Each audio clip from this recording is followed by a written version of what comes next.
Now it is. Yes, You're it live. is. So here we are. I keep telling you, I press the button, there's a 5-second delay, and then it starts. And that's why you want to be careful not to be in the middle of something inappropriate. Good morning, staff. Good morning. Good morning. Good morning, Thin-Texters joining us today. I hope you're joining us today. It's a gorgeous day. What is it, about 65 today it's going to be? Going to Yes. be 68 degrees. Well, you know, the joke's on Thea. Thea went to Arizona because she wanted good weather and she wanted good energy, and she's not going to get better weather or better energy than she would get right here in the state of New Jersey. This is true. Absolutely. All right, we're going to get started soon. I just want everyone to know that if you're watching us now, more and more people are starting to watch, and they're starting to become part of this extended dysfunctional family.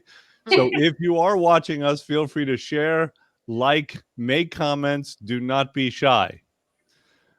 The first thing I'd like to do is I'd like to throw out a question to my staff. How many of you forgot to change your clocks?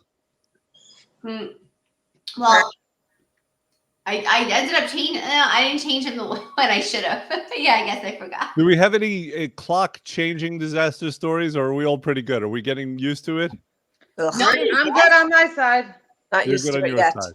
Okay. no disaster, but I'm telling you, it's hitting me. I No, don't. we're not used to it. No. I never usually feel affected by the time change, but for some reason this year, I am exhausted.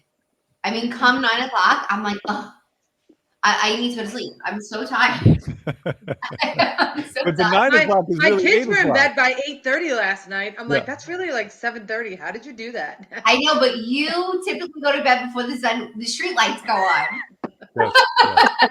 She rotates the crops, and then she goes to bed shortly afterwards. So, Sorry, I wake up at 5 o'clock. Jackie, if you're not going to bed, or if you're exhausted at 9 o'clock, that's really 8 o'clock. I know.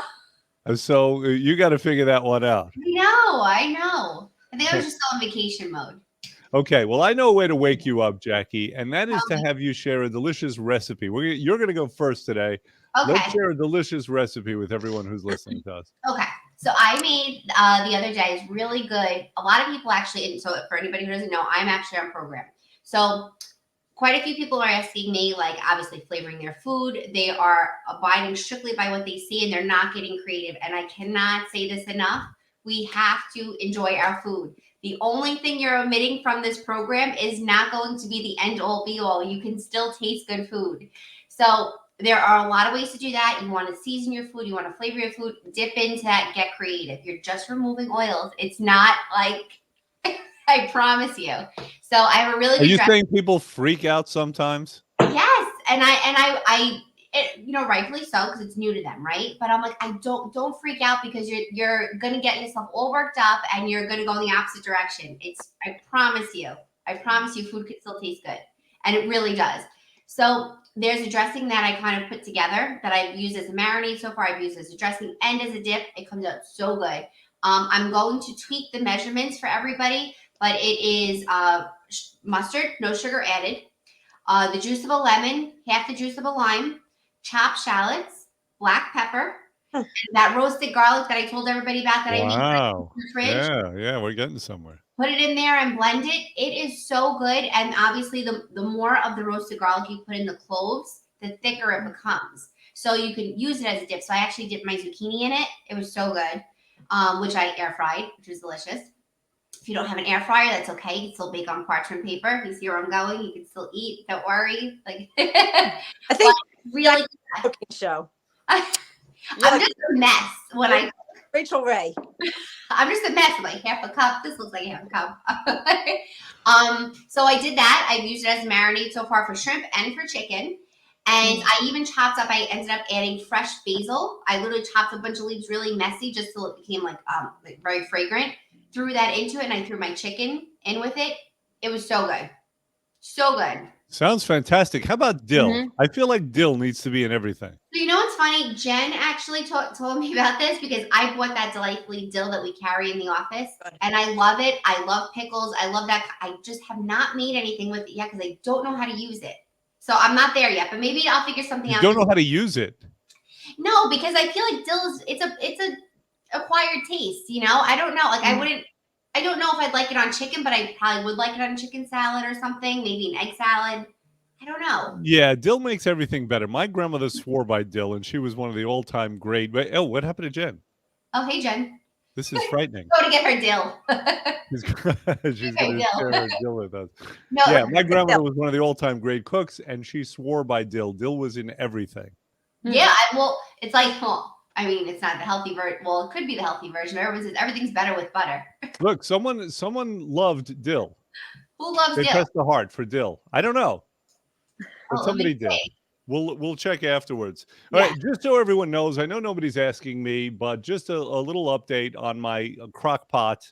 I think I've mastered it actually. You asked The other me day, the other day. what? The gumbo. The gumbo. I accidentally happened upon gumbo just by throwing a bunch of stuff in the pot, and it basically created a healthy kind of gumbo, one that could be eaten on program on any phase. So basically, here's what I did, and I know I don't usually share recipes, Jackie. I don't mean to step on your toes, It's okay. but yes, it's not about us; it's about our clients. That's right. Elizabeth said her mom liked to use ganger. Yes, it's that is one of my favorite spices too, and I it's very anti-inflammatory. Ginger. Ginger. Okay, Marianne. All right. So let me share what I did in my crock pot.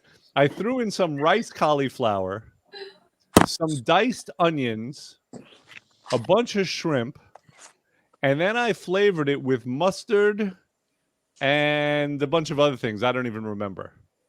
And it ended up tasting sort of like gumbo. I think with a couple of tweaks, and Jackie, I want you to go back to the lab and work on this. Yes, With you a got couple it. of tweaks, it was gumbo.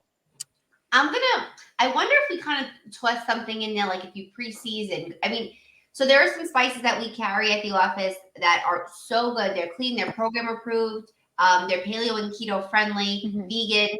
They really are game changers. I think if you just add some spices to it, maybe even like that mama's breakfast sausage, mix it a little bit of the onion, a smoky flavor, some paprika. I think I always put in smoked paprika into everything. Yeah. Well, I started Me too. too. That you and Trish. I'm putting it and on. Trish too. Okay, I everyone's put it getting on into everything. smoked paprika. It's like that hot sauce. Put that shit on Nice. everything. Yeah. All right, good. So we got a couple of delicious recipes. I would encourage everyone to start working on these things, experiment with them.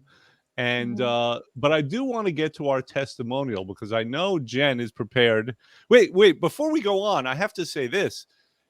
Everyone, next week, Jennifer, and she doesn't mind me telling her business, next week, Jennifer is going in for foot surgery. So this means that she's not going to be in the office for a little while. I think it's like half a day she's going to miss. So but she's still going to be operational. She's still going to be working. You have to understand something. My staff, there's something wrong with my staff. They're in love with each other. They always want to be near each other. So she's very upset about this. But she's still going to be working. She's going to be doing things remotely. So I don't want anybody to worry. Don't worry about Jennifer. She's going to be fine. And we're all probably going to visit her. She'll be back like within 3 days. Yeah, something like that. Right. She'll be walking on her hands. She don't care. All right, Jen, what kind of testimonial do you have for us today? Can you hear me? I can, yes. You can. Okay, because I was having sound issues. I have a. Can you hear me? Can you hear me? Can you hear me now? Ding, ding, ding. I can. So I have a really good testimonial from Jen, another Jen. Last initial? A A or A. Z? A. No, Z. Z. I read it. Oh. I read A last week. Maybe. I don't know. I have A somewhere, but Z. We have Jens from A to Z. Yeah, we do. Everywhere in between. So this is a really happy making testimonial because it was a rough start for her. Took her a long time to get in. So like that, sometimes when you lose that activation energy, it can slow you down. But she did come in when she handled all of her things. So she said, before I came into FinTech, I was feeling daunted.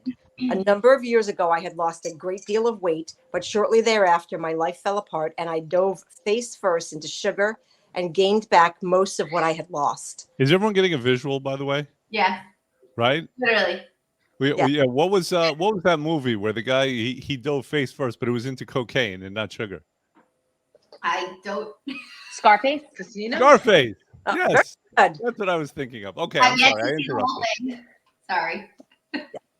So she's very good at descriptive writing. I was guilty and angry with myself every movement from the moment I'd awaken. Every moment from the moment I would awaken. Coming to FinTech has given me my power back. I am down almost 40 pounds in a very short time. Hmm. I have more to go, but I know I can get there. That's miraculous at 58 years of age. Oh. Sorry. Like, Wait, why are you coughing? Are you saying she's not 58? I'm saying that she's, Are you saying this is your testimonial? You like, Jennifer. I'm saying that 58 is young, just saying. Sorry. My confidence and ability to be kind to myself is reemerging, which is just as priceless as trying on my clothes and realizing they are so big, I have to get rid of them, and seeing my actual shape and face come out from behind all that fat I was carrying. Hmm. So this is a real metamorphosis story because we can see mood changes here too, which is really amazing.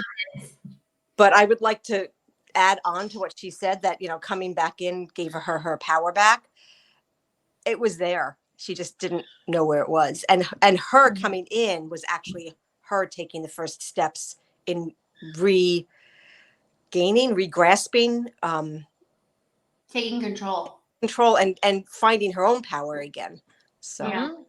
yeah. Right, and She that's looks awesome. ultimately, it's why we do what we do. I've said this before, and I mean this sincerely. I think one of the things that motivates me is it's personally painful for me to see people who have lost hope. Right. Oh, I just hate it. I mean, it's painful. It makes me sad. It makes me angry. And here we're seeing a journey in a short time Yeah. from someone who had lost hope and went into a state of apathy and then just tried to control herself with food to Right. where now she's hopeful again about life. Her face is coming out. She's literally reemerging. yeah. Out of the cocoon. Yeah, it's great to see. People have to realize that the way that when we say health journey, a lot of people they're intimidated by it because they think long term this is a commitment and they don't know if they can do it but the truth is they've been there before and they don't realize it. So the fact that you're in it now and you want better, you're already in the right direction. Even if you stumble a couple of times and you have to just get control back. Like you need control back just for yourself. And when we say long-term health journey, it's like, oh, but now this is a lifestyle change. I can't commit to that. But you want better. So Well, you have to weigh your priorities. Jackie and Jen, once again, sharing the hive brain that you do, you've hit upon something that I wanted to discuss. Oh, good. Jennifer mentioned the term activation energy. Jackie, you were saying about how, sometimes there's a barrier to beginning. Yeah. So let's speak a little bit more about this, Jen. Jen, what do you mean by activation energy, and what would stop someone from having activation energy and jumping, with 2 feet into our program or into some other aspect of life? So good questions. Lots of good questions there. So I'll take them by the first one. So activation energy is that energy that it takes you, that motivation, that momentum to get started. And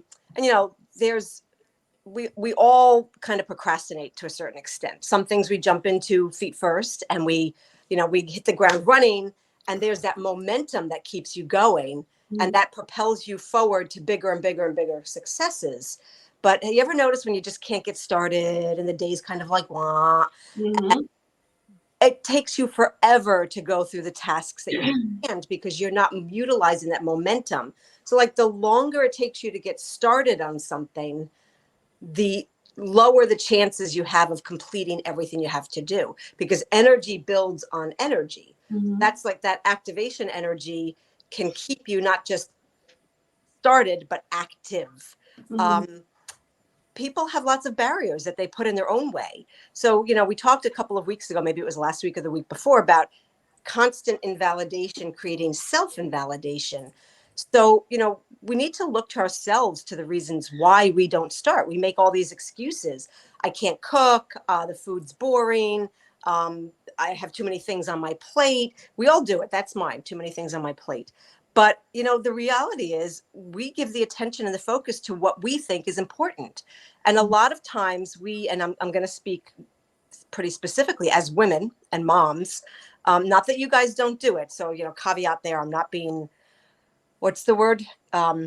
Sexist, Sexist, but the opposite of misogynist. nasty, Yeah. Okay, I'll go with all. vicious, Yes. man-hating. Okay, all right, mute him. Yes. Viperish, shrewish. Keep going. What I'm saying, that we put everybody else first, and we don't look to ourselves for our own responsibility and accountability. We say, you know, this one's too busy, that one's too busy, that one's scheduled. Whatever it is that we do, you know, that takes power away. I mean, that was a very good testimony because, you know, she took the steps needed. Jen took the steps needed to come back in and get control of her own self again. Because ultimately, no matter where we try to place the blame outside of ourselves, ultimately the responsibility and accountability lies within self. I saw a very good meme today that said something about the devil being an artificial construct to take responsibility off of our shoulders for our own actions. And it kind of resonated with me because That's interesting. we've abdicated responsibility in this. Got it. When it comes to this. Well, let me throw this question out to you. So often in life, there's things that we know that we need to do, Correct. and yet for some reason we can't find the activation energy to get started. So I'm going to assume this has happened for everyone here. So let's go around and what do you think is the real reason? Right? Jennifer was talking about a bunch of reasons, rationalizations that we give, and those are likely apparencies. There's likely something else going on under the surface. So what do we think are the real reasons, Corinne? Well, I think some of it has to go back further where you have to actually say that you believe in yourself, you know, and like, I mean, for me, for example, right, like when I started my weight loss journey, I never believed I can do it. And it wasn't until the journey started that you were able to actually start believing in oneself and feeling the successes that you know, so I think it all starts with the power of belief. Got it. So what would be the antidote to lack of belief? I think you have to dig down deep inside and figure out why you feel like that. And if you don't pick up the pieces to why you're broken, you'll never be able to believe in yourself. Okay. So for you specifically, so there are things that you haven't started because of lack of belief. You didn't know that you can execute, or you maybe thought the circumstances were bigger, but eventually you did start. So what shifted? What shifted? For example, Jackie or Jen saying to me, like, you can do this, you can do this, you can do this.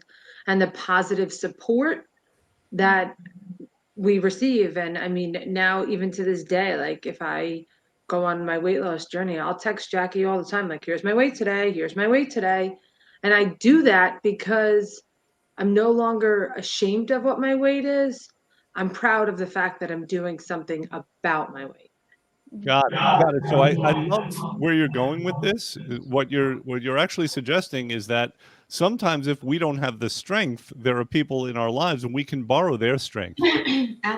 Temporarily at least, right? Because if we do that all the time, we're no more than, you know, vampires. Right. And that's what's special to me about our program is Jen and Thea provide and yourself provide a really special service because you help people learn to believe that they can achieve their goals. Well, I would hope we all do that. Well, and of course, we do but it I'm not just only during our program, but we do it as friends and as parents and as Yes. spouses, right? Let me ask the same question to Trish. So Trish, what do you think really goes on when you have a situation that you know you need to get started and you have difficulty? Sometimes I think it's like a little bit of a fear of like the unknown of what will be beyond what you need to do, you know, like for me, you know, again, going back to just the program recently, you know, I've been doing it and I did it last summer too, the summer that just passed. And I kind of not that I didn't take it seriously, but I was kind of half, butting it, a little bit, like not really sticking to it right. And then I was a little afraid, like, would I be able to do it? Am I going to be able? The summer's here, and then now I jumped in like full feet right after the holidays, and I felt like I was able to do it, like the fear of me kind of dissipated because then I saw the results of how great I feel. Right. So I think it's like a fear-based that's thing. an interesting and common strategy, right? If you don't fully commit, then you really can't fail. Yeah. Right? You could always So just say to yourself, well, I didn't really commit.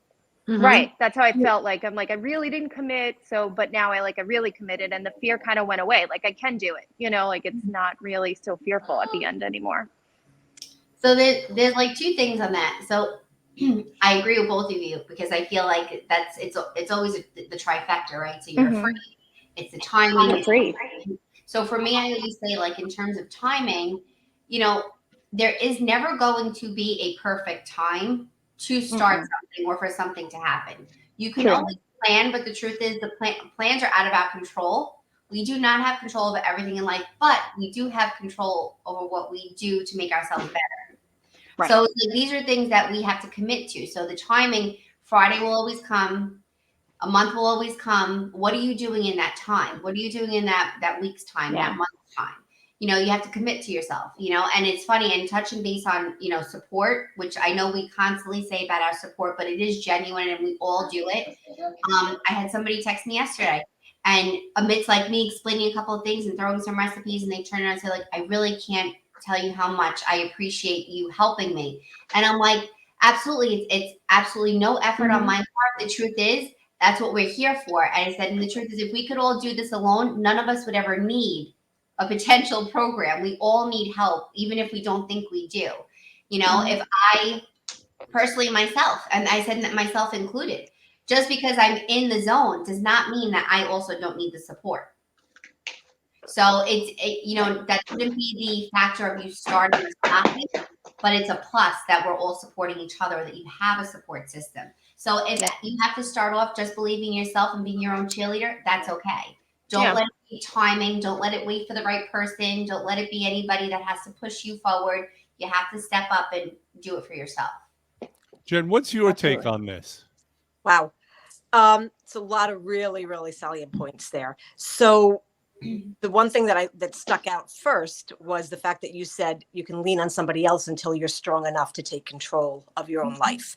And that's an important key, not to lean on someone as a crutch, but to lean on someone for support and take your steps by yourself, because that strength lies within. So that's really big.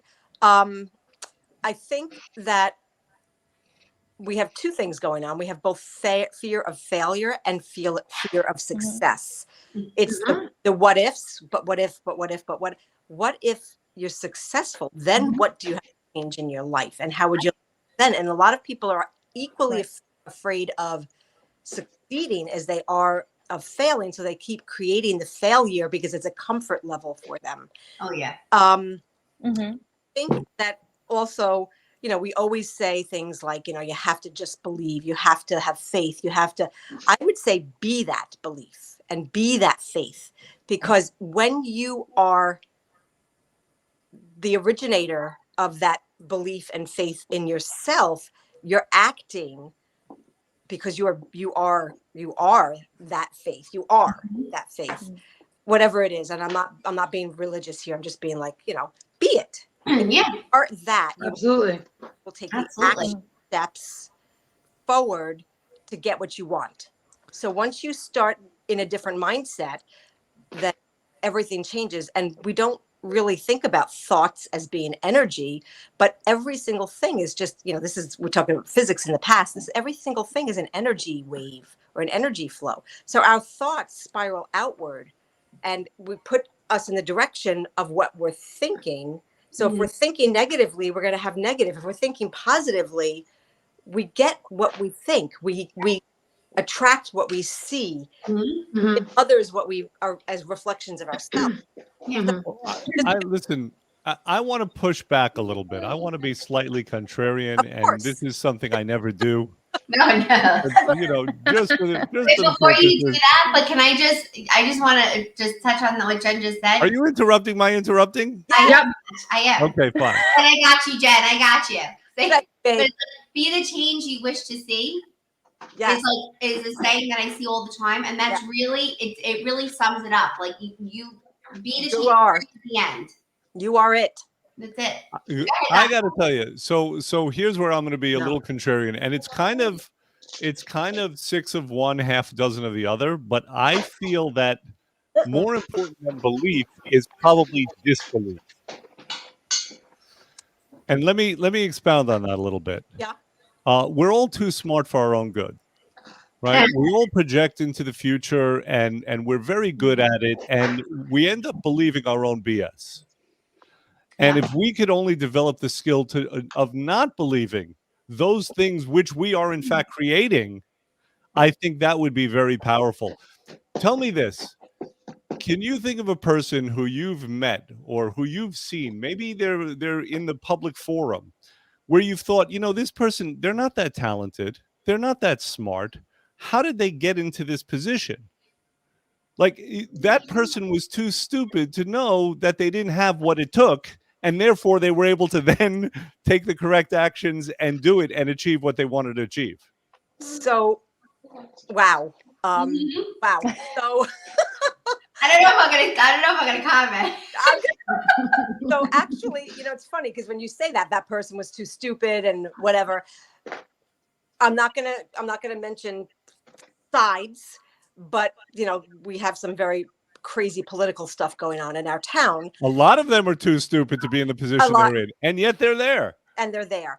And some of the mean stuff I've seen on social media about a candidate win in the previous election was, why doesn't he just give up? He's too dumb to know he can't win. He's this. I give that guy credit because he didn't stop trying.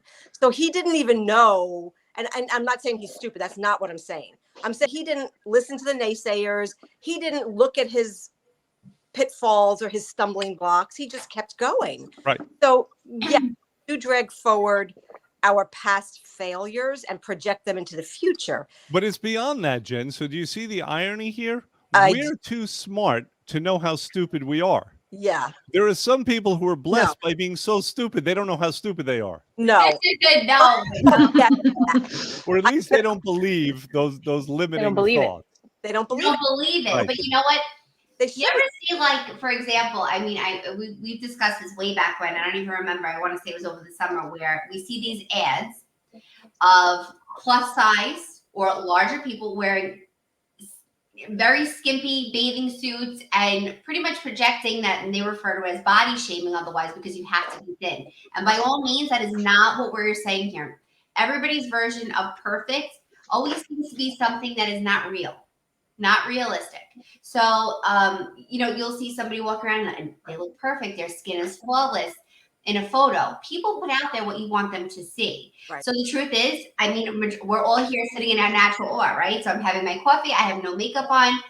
There's no filter on my screen. Okay. And this is the same person you'll meet that has makeup on or has their hair done or their coffee in their hand.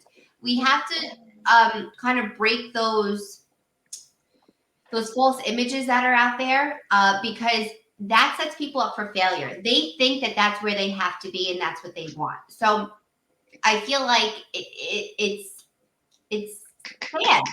Well, how does that play into what we're talking about with activation energy? Like there's a lot of you can't judge a book by its cover either. You know, so like she's saying, like referencing things that are in like politics right now. You know, you assume because someone speaks a certain way or says certain things that they're not properly educated. Right. You assume that because somebody is funny and quirky and bubbly, they have no idea what they're talking about. Or fluffy and dead.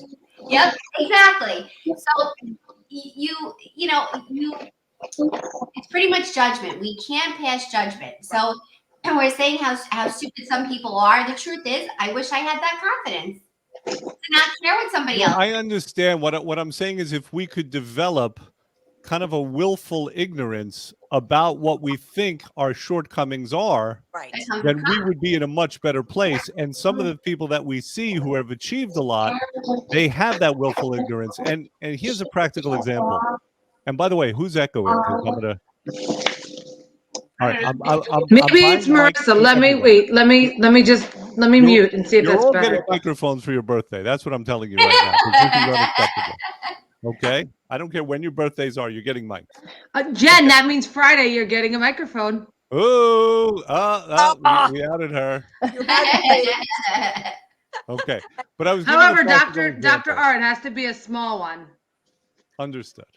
Um, So when I was playing basketball as a youngster, I was playing basketball, and there was a guy on my team, and he was not very good.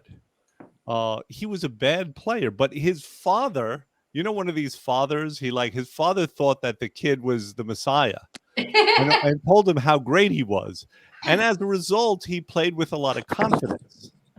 So although he was never going to be great, because he believed he was much better than he would have been otherwise had he not believed it.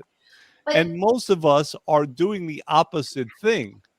We're thinking that we're worse than we are. And if we could only, if we're going to believe our BS, we could just as easily believe the opposite. It's Does that true. make sense? No, it does. Okay, And good. I think that's what I was most likely trying to explain, but it's like the confidence. You need to tap into that inner self. It really stems from confidence, the lack of, or Your belief. Right, Yeah. but I guess that to me that's kind of superficial. I mean I'm trying to get to what the mechanisms of it are. Too much thinking. Yeah, well, like women, for example, spend our lives overthinking everything. You're kidding me. I'm thinking. I have never heard of this. And how dare you speak of this as 50% of the people on this earth? I don't know what you're talking about. No, we just All right. solved the problem. We just told you exactly. That's it. You have all the I answers. will not put up with this. Bye. And yet you surround yourself with all women. Doesn't mean I understand them. True. You have a great appreciation for your staff. Absolutely. Absolutely. But All yeah, right. it's true. I mean, we overthink a lot of things. And I know we make the joke saying like women overthink and men, they don't have to think about anything. Mm-mm. But the truth is, it Men is do all it too. Yeah. you Men do do it it too. Absolutely. It may not be exactly the same thing, but it's also a control factor, right? Especially if you're a mom. I can attest this because I am a mom, and I feel like us more than many tend to overthink because it's like, is this good? Are they happy? Is this done? Do we accomplish this? Your internal checklist is just a constant revolving door, and it's of everything in life. It's not just one particular thing. So, and it's never about you. There's very few moms, very few women in my life, very few friends of mine without children that I could say it's 100% about them, or even, let's go down, 20% about them. They're always thinking of the next person or somebody else first. Got it. Okay, good. So listen, we're getting towards that time where we don't want to overstay our welcomes. We've talked about, guests and fish and how they both tend to stink after a while. So let's sum up here. We started out talking about what we call activation energy. Hi, Nancy. Hi, Nancy. Hi. Nancy just started recently, and so I think she understands this topic. When we're talking about activation energy, we're talking about the energy to overcome the barriers that allow us to start initially. Yeah. And these can be numerous. These could be anything from past failures to family and friends telling you that you can't, or criticizing in some way. This could be just your made-up own fears. This could be projecting into the future, and instead of seeing the possibilities, seeing only the problems. Mm-hmm. And this is enough to stop people from doing things that are worthwhile. We talk about weight loss specifically, but this is not specific to starting a weight loss program. This is very general, and it happens in life all of the time. Yeah. Now, as far as strategies to overcome it, how do we get the energy? Well, sometimes, as Corinne suggested, it's a good idea to get it from those people who care about us. Sometimes if we don't believe in ourselves, the people who care about us, they have faith. And we could kind of use that. We could use that to energize us. And don't forget, it takes a lot of energy to get started because, as Jen was saying, there is such thing as momentum and there's such thing as inertia. And this is a law of physics, right? Bodies in motion tend to stay in motion. Bodies at rest tend to stay at rest until acted on by a force. So we need enough force, we need enough energy to overcome that inertia. We can borrow it from other people. We can reach down deep inside, right? There are varieties of ways to do it. I say just go crazy. Freak out. You know, turn yourself into the Tasmanian devil because sometimes that's what it takes. And maybe we're afraid to go there because we don't know what's going to happen when we do. But if that's what we have to do, that's what we should do. Good All point. right. Mm-hmm. So that's all I have to say for today. Does anyone have to say anything else? We're getting some great feedback here, or at least some validation from Nancy and from hi again, Nancy, and from Maria. She says, great discussion. I think this is valuable. Share this on your pages. I think this will work for people. All right. Yeah, But so Absolutely. Yeah. go ahead. I was gonna say, just remember, believe in yourself one day at a time, Absolutely. and And the everything else will corollary, fall into place. disbelieve your nonsense. Yes. Stop. That Stop. might be more important. Stop Yes. getting caught up in the nonsense. The overthinking. Don't overthink. Don't overthink. Absolutely. Trish? Stay out of your own way. Keep going. Okay. There you go. All right, good. So that's going to be it for today. And we're going to do our best to stay out of our own ways. And we will see everyone next week. Yes. Bye. Have a Bye, great guys. Have a good week.